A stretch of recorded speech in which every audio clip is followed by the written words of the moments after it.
মানুষের কাছে সাহায্যের হাত বাড়িয়েছেন, আমি করতালির মাধ্যমে তাদেরকে আবার ধন্যবাদ জানাই। এটা একটা উদাহরণ হয়ে থাকবে এবং আপনারা শুনেছেন প্রথমবারের মতো এই ধরনের একটা স্বাস্থ্যসেবা কার্ড আমরা বিতরণ করতে যাচ্ছি।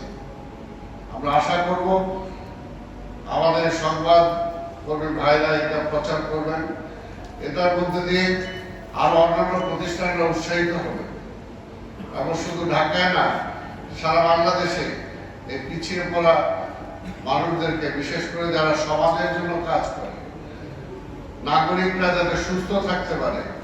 কারণ একটা যে চিন্তা করেন, একদিন ময়লা কোথাও থেকে না নিলে আপনি অস্থির হয়ে যান গন্ধে।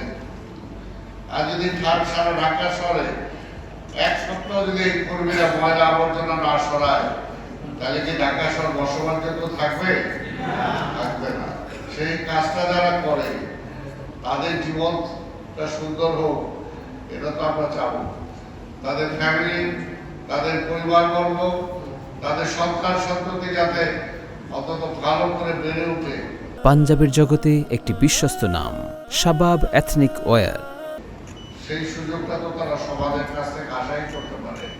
কাজে আমরা সেই দায়িত্বটা যদি আমরা পালন করি, এই জন্য পাশাপাশি বলবো যে আজকে দেখেন আমাদের মাননীয় প্রধানমন্ত্রী মাত্র কিছুদিন হলো রাষ্ট্র ক্ষমতায় এসেছেন। আসার পরে তিনি কিন্তু এই ফ্যামিলি কার্ড বিতরণ করছেন, কৃষক কার্ড দিচ্ছেন, অর্থাৎ পিছিয়ে পড়া মানুষগুলোকে তিনি কি সাহায্য করার চেষ্টা করছেন। এটা এই কারণে যে বড় যারা আছে, সচ্ছল যারা আছে, তারা তো বেঁচেই আছে, কিন্তু অসচ্ছল যারা আছে তাদেরকে কিভাবে বাঁচানো যায়, তাদের কিভাবে একটু সহযোগিতা করা যায়, সেই চিন্তাটা থেকে করছে।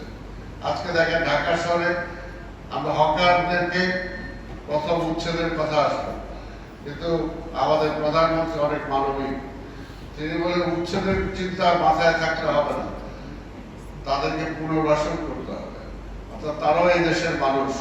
কিন্তু আমি বলি যে সকল সারা দেশে না পাওয়া মানুষকে তো ঢাকা শহরে আমরা জায়গায় দিতে পারবো না। এটার জন্য আমরা বলেছি যে সেটাকে একটা শৃঙ্খলায় আনতে হবে। তো মাননীয় প্রধানমন্ত্রী সেই কারণেই মানবিক ভাবে দেখার জন্য বলেছেন বিষয়টিকে।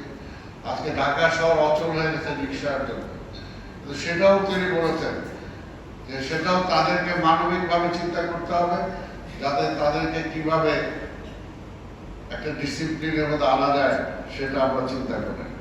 আমি